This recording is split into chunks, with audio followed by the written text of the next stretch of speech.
السلام علیکم ناظرین۔ حضرت علی کی مشکل کشائی، سخاوت اور رحم دلی سے تو ہم سب واقف ہیں۔ ایسا کوئی نہیں جو اہل بیت کے در پہ جائے اور خالی ہاتھ لوٹے۔ جی ہاں ناظرین، آج کا ہمارا موضوع ہے حضرت علی کی مشکل کشائی اور سخاوت۔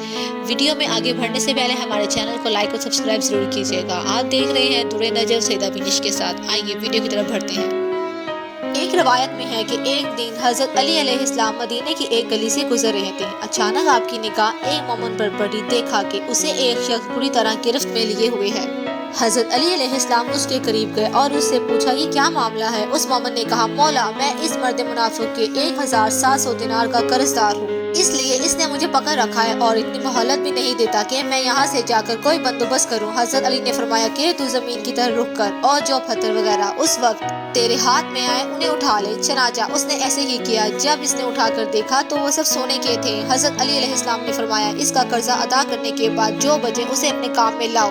راوی کہتا ہے کہ دوسرے دن جبریل کے کہنے سے حضرت محمد صلی اللہ علیہ وآلہ وسلم نے اس واقعے کو اصحاب کے وجہ نے بیان فرمایا۔ ماشاءاللہ۔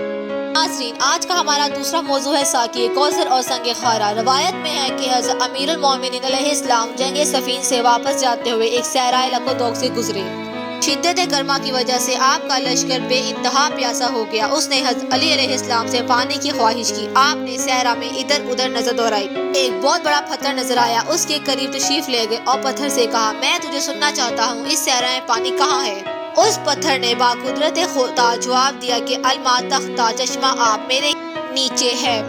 حضرت علی علیہ السلام نے لشکر کو حکم دیا کہ اس پتھر کو ہٹاؤ، 100 آدمی کامیاب نہ ہو سکے۔ پھر آپ نے لب مبارک کو حرکت دی اور دست خیبر کشا پر مارا، پتھر دور جا کر گرا۔ اس کے ہٹتے ہی شہد سے زیادہ شیریں اور برف سے زیادہ سرد پانی کا چشمہ برآمد ہو گیا۔ سب سیراب ہوئے اور سب نے پانی پیا اور پانی سے چھاگلیں بھر لی۔ پھر آپ نے پتھر کو حکم دیا کہ اپنی جگہ پر آ جائے۔ باروایت ابن عباس، پتھر اس جگہ سے خود بخود سرک کر اپنی جگہ پر آ پہنچا اور لشکر شکر خدا کرتا ہوا روانہ ہو گیا۔ سلام حضرت علی ابن ابی طالب پر۔ جزاک اللہ، شکریہ۔